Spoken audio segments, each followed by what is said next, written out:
Never have I ever. Neil's grades needed to go up. It was the thing that was most on her mind, as she walked from her room at Caltech, in the apartment her dad had been assigned when they arrived, in the building for academics and their families. Her father had always gone before she was up and Neil was always up at 6:30. This usually never bothered her, except today. Neil would have liked to have spoken to her father.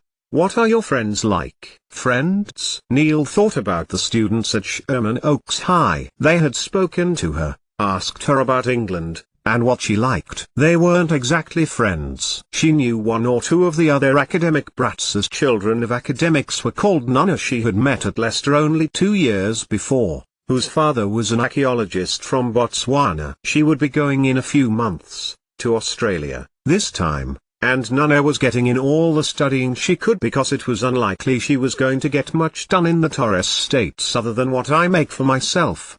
Nana was 19, 3 years older than Neil, and was already on a research project of her own, which involved a number of dives to investigate the preserved remains of civilizations lost to the sea. You tended to get to know children of academics as they moved around, although Neil had lost touch with many of them when her mother insisted they buy a house so Neil could go to secondary school. When Clara had died, her aunt had taken over the house, her father insisting she come back to campus and live in the academic block again before moving from Oxford to Leicester so Professor Thompson could take up another position. They're nice, she told Gimme, if she called Jemima at 7 in the morning, which, when she did, was when she was in bed waiting to be awake enough to move and get on with the day, had breakfast and was almost out of the door. It was 3 in the afternoon in leafy Oxfordshire. They're loud, brash, full of confidence, big personalities. Nothing is done unless it is loud and competitive. You can't talk to them, there's no nuance. But this school is better than the other two, Jimmy persisted, trying to ignore the knot in her stomach as she spoke to her friend so far away, knowing how much she desperately wanted to be back home. It'll do. I can get on. I have to, for Dad. Then when his year is over we can come back. I can get on with exams and so on. So, how are the animals? Jimmy had adopted the cats and dog, Oscar, Timmy and Jess, when they had moved out of their home. Fine, Jemima told her. My mum still pretends to hate them, but I caught her with Jess on her lap watching Newsnight the other evening. And I have to be tutored. That's not too bad. You grew up on a university campus. You know what that involves. It's not a tutor from Caltech. Schools here get other students to tutor you. And, well, Neil trailed off. I'm sure it'll be fine. I'll manage. What have you got tonight? Geography, and an English essay. Sixth form was suiting Jimmy well. It killed Neil that she wasn't there with her best friend. 6 months. June, end of the year. Back home. And they went on to talk about what she and Linny and Edwina were going to be doing that weekend, going out to town, probably, Jimmy thought. She'd manage. It was what she had had to tell herself when Principal Grubbs had told her that she needed to be tutored to bring up her GPA. She'd managed missing her friends by refusing to make friends in America. Wait it out, Neil had told herself. Not long now. But, this tutoring idea? That made no sense. It seemed everything in this country relied on people being forced together in challenging circumstances and made to find a way to get on.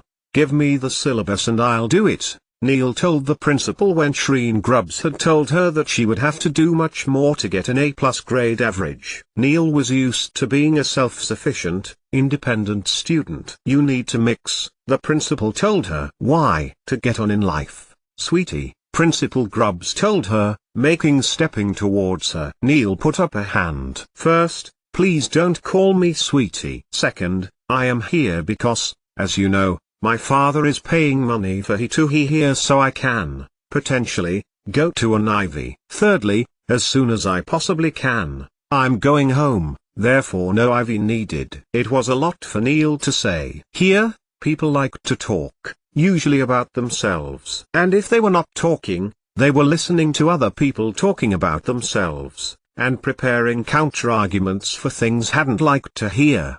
Fourth, I need to graduate to make up for the fact I won't have done my GCSEs, my A-levels. So, therefore, Your future depends on the American education system, a system you disdain so much.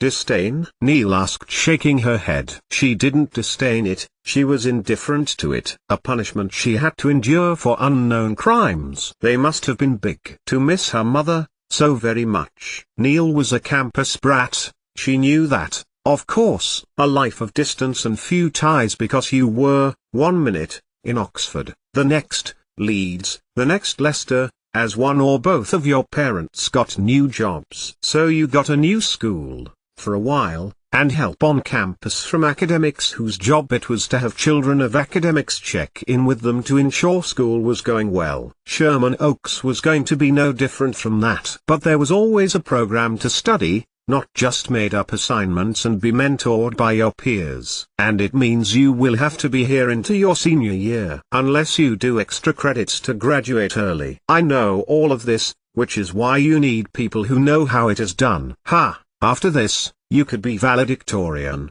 Grubs. In England, there is a curriculum, one follows it, is examined on it, one gets a grade.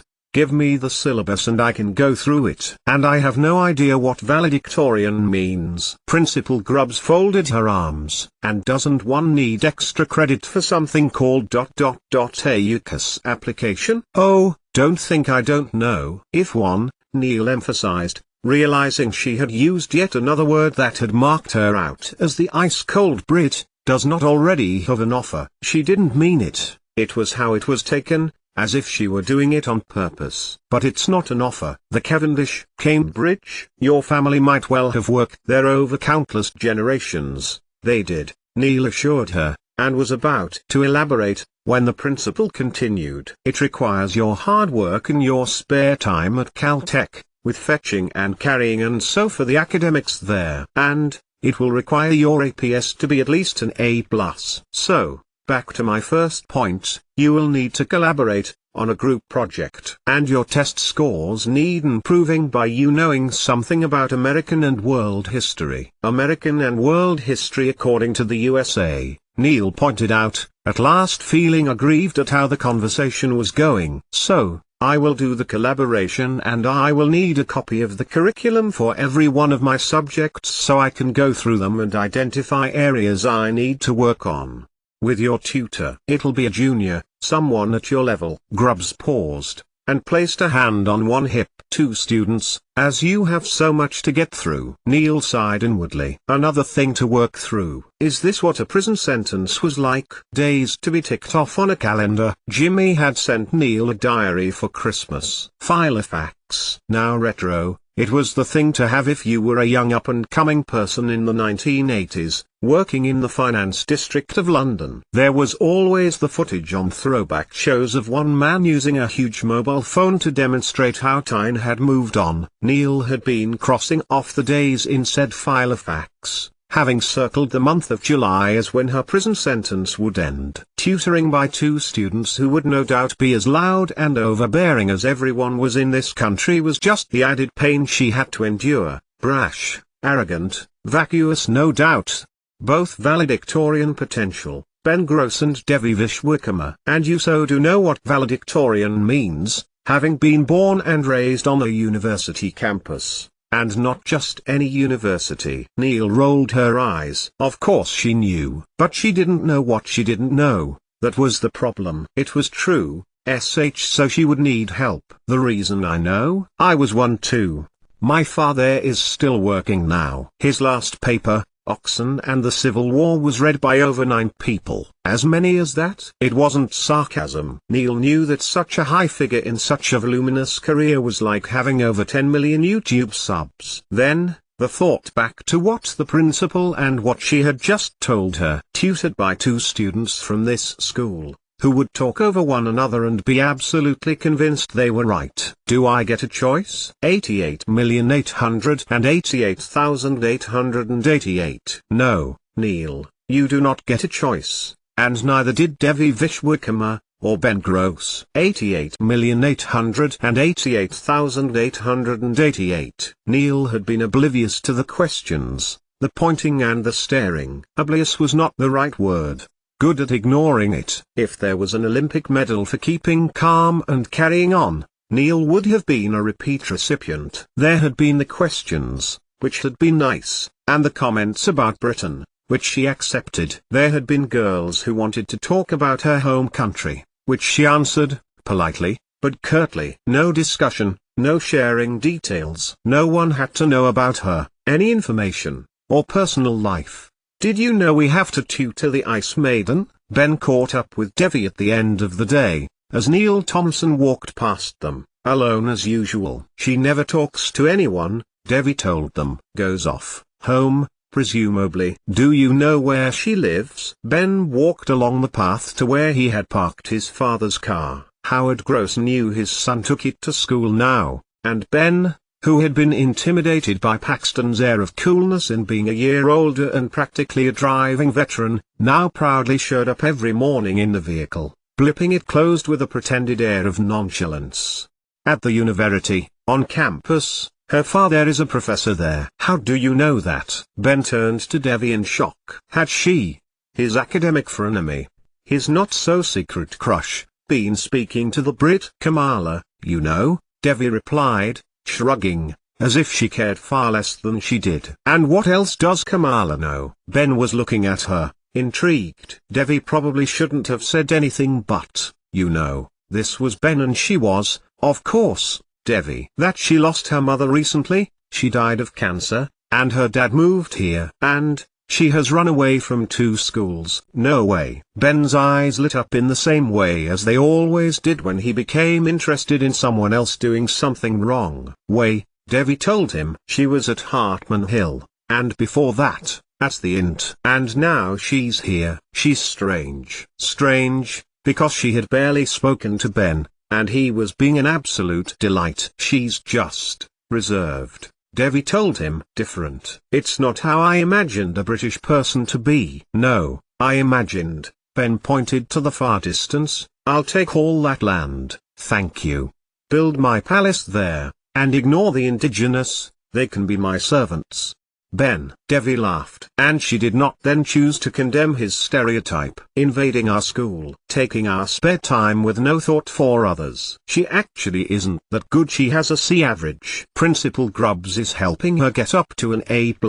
For someone who know nothing, you know a lot, Devi Vish. "Can I take you home?" "Yeah, I'd like that." And they did, with the double timing and an Aisa behind them, but with Nirdesh and the school dance ahead of them. It was like old times, Devi thought, and they got to work on the Ice Queen, as a project for them both. Anaisa wasn't asked, nor Paxton, and Devi was warming to the idea that they wait doing something exclusive, just the 2 of them. "We should ask for a meeting, go off campus, chat, find out from her how to practice. So, we should have my gold tiaras in that case," Ben mocked in an interpretation of a posh British accent. "And you, girl, can carry my diamond crowns." Devi laughed, though she really felt that she shouldn't. "You're right. A meeting is a good idea. She is having to fit in here after all. I know what that's like, and I was born here." Ben stepped to the car door and opened it for her. "We're so thoughtful recently," Ben told Devi, just as they were about to set off. Then he put the car into gear and tore off at 15 miles an hour. Her heart lifted at the compliment. It was a very happy thought that Devi took all the way to bed with her that night.